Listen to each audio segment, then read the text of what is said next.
அன்றும் இன்றும் என்றும் குரு காட்டிய பாதையில் குருவின் ஆசிகளுடன் குருவின் மலர்பொற்பாதங்கள் போற்றி வணங்கும் உண்மையான சீடன். குருவே சரணம். மாந்திரிக மர்மங்கள் யூடியூப் சேனல் நண்பர்கள் அனைவருக்கும் வணக்கம். இந்த பதிவில் நம்ம இப்போ என்ன பார்க்க போகிறோம் அப்படின்னா, வரக்கூடிய 7ஆம் தேதி சந்திர கிரகணம் வரப்போகுது இல்லைங்களா.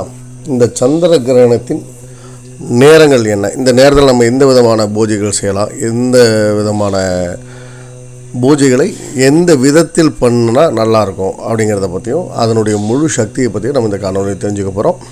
நமது காணொலி புதிதாக பார்க்கக்கூடிய அனைவரும் மறக்காமல் லைக் பண்ணி சப்ஸ்கிரைப் பண்ணி பெல் பட்டன் அமைத்திருங்க. நீங்கள் கொடுக்கக்கூடிய ஒவ்வொரு லைக்கும் ஷேரும் சப்ஸ்கிரைபும் அடுத்தடுத்த காணொலிகள் போகிற ஒரு உத்வேகமாக இருக்குன்னு கேட்டுக்கிறேன். தொடர்ந்து ஆதரவு கொடுத்து கொண்டு இருக்கக்கூடிய அனைத்து நல்ல உள்ளவங்களுக்கும் கோடி நன்றிகளை சொல்லிட்டு வீடியோவை ஸ்கிப் பண்ணாமல் பாருங்கள். ஸ்கிப் பண்ணால் முக்கியமான ஒரு சில விஷயங்களை தவிர இருக்க வாய்ப்புகள் அதிகம், அதனால் ஸ்கிப் பண்ண வேண்டாம் அப்படிங்கிற ஒரு சின்ன வேண்டுகோளோடு நாம் இப்போ இந்த காணொலிகளை போகலாம். இந்த காணொலி மிக ஒரு சிறிய குறுகிய காணொலியாக தான் வரப்போகுது. ஏன்னா இதில் வந்து அந்த டைமிங், அந்த டைத்தில் நம்ம என்ன பண்ணணும் அப்படிங்கிறத மட்டும் தான் சொல்ல போகிறோம். இந்த சந்திர கிரகணமானது வரக்கூடிய 7ஆம் தேதி, செப்டம்பர் 7ஆம் தேதி ஞாயிற்றுக்கிழமை அன்று இரவு 9:56 ஆரம்பிக்குது. இந்த சந்திர கிரகணம் வந்து பார்த்திங்கன்னா இருக்கிறதுல கொஞ்சம் ஸ்பெஷலான சந்திர கிரகணம் அப்படின்னு சொல்லலாம். அப்படி என்ன இந்த சந்திர கிரகணத்துக்கு ஒரு சிறப்பு அப்படின்னா, ரத்த நிலவு சந்திர கிரகணம் அப்படின்னு பேர். இந்த சந்திர கிரகணம் ஏற்படுறப்ப வந்து பார்த்திங்கன்னா எப்போவுமே அந்த ஒரு கருமை இருள் சொல்லும் இல்லையா, இந்த நேரத்தில் வந்து பார்த்திங்கன்னா அந்த சந்திரனை பார்க்கும்பொழுது இரத்த கலரில் நல்ல சிகப்பு நிறத்தில் சிவப்பு நிலாவாக தெரியும். இது வந்து நம்மளுடைய உக்ர தெய்வ வழிபாடு, உக்ர தெய்வங்களுக்கு உண்டான மந்திரங்களை சித்தி செய்வதில் மிக சிறப்பு வாய்ந்த அதிசக்தி வாய்ந்த ஒரு சந்திர கிரகணமாக இருக்குது. சரிங்களா. இந்த சந்திர கிரகணம் எப்போ ஆரம்பிக்குதுன்னு பார்த்தீங்கன்னா நைட்டு 9:56 ஆரம்பிக்குது. 9:56 ஆரம்பிக்குது. 10:59, அதாவது சரியாக 11 மணி அப்படின்னு சொல்லக்கூடிய நேரத்தில் 11 மணிக்கு முழு சந்திர கிரகணமாக மாறுது. சரிங்களா. மாறி 11 மணிக்கணும் இரவு 1:26 அப்படிங்கக்கூடிய நேரத்தில் சந்திர கிரகணமாக முடியுது. அதாவது வந்து பார்த்திங்கன்னா 9:56 ஆரம்பிக்குது, 1:26 முடிஞ்சிடுது சந்திர கிரகணம்.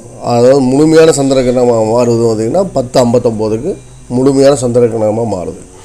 இந்த நாளில் வந்து பார்த்திங்கன்னா நீங்கள் முடிஞ்ச வரைக்கும், எப்போவுமே நம்ம சேனலில் சொல்கிறது தான், உங்களால் முடிந்தவரை இயலாத நபர்களுக்கு அன்னதானம், தான தர்மங்கள், உணவு, உடை, ஏதோ ஒரு வகையில் நீங்கள் தானங்கள் செஞ்சுட்டு அதுக்கு பின்னாடி இந்த பூஜைகள் செய்யும் பொழுது முழு சக்தியும் நீங்கள் பெற முடியும்.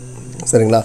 அதே போல் நீங்கள் கணபதி விஷயம், இப்போ புதுசாக மாந்திரிகம் படிக்கிறவங்களாம் வந்து பார்த்திங்கன்னா கணபதி விஷயம், குலதெய்வ விஷயம், உடல்கட்டு, திசைக்கட்டு, குரு வணக்கம், உபாசன தெய்வத்துக்கு உண்டான மந்திரங்கள் எல்லாத்தையுமே சித்தி பண்ணிக்கலாம்.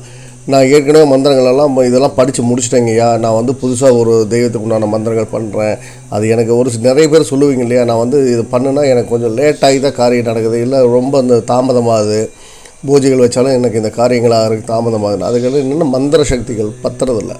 மந்திர உரு கொடுக்குறது அந்த எண்ணிக்கை வந்து குறைவாக இருக்குது, பத்துறதில்லைன்னு அர்த்தம். அந்த காரியம் தாமதமாகிறது, நம்ம ஒரு காரியம் வேண்டுதல் வச்சா நடக்காமல் ரொம்ப லேட்டாகி போகிறதுக்கெல்லாம் காரணம் என்னென்னா மந்திர சக்தி பத்தலை அப்படின்னு அர்த்தம். இந்த மாதிரி கிரகண நேரங்களை பயன்படுத்தி மந்திர உருக்களை எண்ணிக்கையை அதிகப்படுத்தும் பொழுது அந்த சக்திகள் நம்மளுக்கு கிடைக்கும். முடிஞ்சவரை எல்லாம் என்ன பண்ணுங்க அப்படின்னா, நீர்நிலைகள் இருக்கக்கூடிய வாய்ப்பு, பக்கத்தில் நீர்நிலை இருக்குதுன்னு தெரிஞ்சவங்க, அந்த வாய்ப்புகள் கிடைச்சவங்க கழுத்தளவு மார்பளவு தண்ணியில் அமர்ந்து வடக்கு திசை அல்லது கிழக்கு திசை நோக்கி அமர்ந்து நீங்கள் இந்த பூஜையை பண்ணலாம். அந்த பூஜை பண்ணுறதுக்கு முன்னாடி கண்டிப்பாக ஒரு படையல், வெத்தலை பாக்கு, தேங்காய் பழமெல்லாம் உடச்சி வச்சு எலுமிச்சம்பழம் கண்டிப்பாக பலி கொடுத்து உங்களால் முடிஞ்ச படையல் வச்சு தீபமேற்றி பத்தி தூப தீபமெல்லாம் காமிச்சு முடிச்சுட்டு நீங்கள் இந்த மந்திர ஜபம் செய்யறதுக்கு போகிறது மிக சிறப்பாக இருக்கும். இல்லை அப்படி நீர்நிலைகள் வந்து எனக்கு பக்கத்தில் இல்லை, அந்த மாதிரி பண்ணுறதுக்கு வாய்ப்பு இல்லை அப்படின்னு சொல்கிறாங்க. வீட்டில் வந்து கொஞ்சம் பெரிய டேக்ஸாவெல்லாம் இருக்க முடியாது. கல்யாண வீட்டுக்கு சாப்பாடு செய்கிற டேக்ஸாவெல்லாம் இப்போ நிறைய வீட்டில் இருக்கும். அப்படி இருக்கிறது தாராளமாக அந்த டேக்ஸாவில் தண்ணி ஊற்றி அதில் கழுத்தளவோ மார்பளவோ தண்ணி அதில் எவ்வளோ பிடிக்குதோ அந்த அளவு தண்ணீரில் படையல் போட்டு பூஜைகள் முடிச்சுட்டு நீங்கள் உட்காந்து ஜபம் செய்கிறது மிக சிறப்பாக இருக்கும். ஐயா இது எதுக்குமே எனக்கு வாய்ப்பு இல்லைங்க அப்படிங்கிறது தாராளமாக பூஜை அறையில் உட்காந்து நீங்கள் தாராளமாக ஜபம் செய்யலாம். சரிங்களா. மந்திர உருவை அதிகப்படுத்திக்கிங்க, உங்களுடைய மந்திர சக்தியை அதிகப்படுத்திக்கிங்க, உங்களுடைய தெய்வ சக்தியை அதிகப்படுத்திக்கிங்க. சரிங்களா. உங்களுடைய நண்பர்கள் யாராவது பூஜை புனஸ்காரங்கள் எடுத்தாலும் சரி, அவங்களுக்கு இந்த விஷயத்தை ஷேர் பண்ணுங்கள். மந்திரம் சித்தி பண்ணுறவங்க மட்டும்தான் இதில் பண்ணணும்னு கிடையாது. நீங்கள் சாதாரணமாக அந்த நேரத்தில் உங்கள் குலதெய்வத்தை அழைச்சி குலதெய்வ வழிபாடு பண்ணலாம். இந்த பூஜைகள் புனஸ்காரங்கள் பண்ணலாம். எந்த பூஜையாக இருந்தாலும் தாராளம் இந்த நேரத்தில் செய்யும் பொழுது பல மடங்கு சக்திகள் வீரியமாக செயல்படும். சரிங்களா? அதனால் இந்த நேரத்தை தவற விட வேண்டாம், அனைவரும் பயன்படுத்திக்கன்னு கேட்குறேன். இன்னொரு காணொலி அடுத்த காணொலி வர்றதுக்கு தயாராகிட்டு இருக்குது, கூடி சீக்கிரம் வெளியாகும்.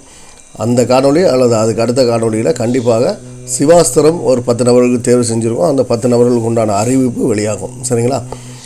அனைவரும் முடிந்தவரை தான தர்மங்கள் செய்து அனைவரும் மகிழ்ச்சியுடன் சந்தோஷமாக நோய் நொடி இல்லாமல் நீண்ட காலம் ஆரோக்கியமாக வாழ வேண்டும் என்ற அன்னை ஸ்ரீ மகாபத்ரகாளி பிரத்யேகத்தை வேண்டிக் கொண்டு அடுத்த ஒரு சிறந்த காணொலியில் உங்களை சந்திக்கும் வரை உங்களிடமிருந்து விடைபெறுவது உங்கள் சிவா. நன்றி, வணக்கம்.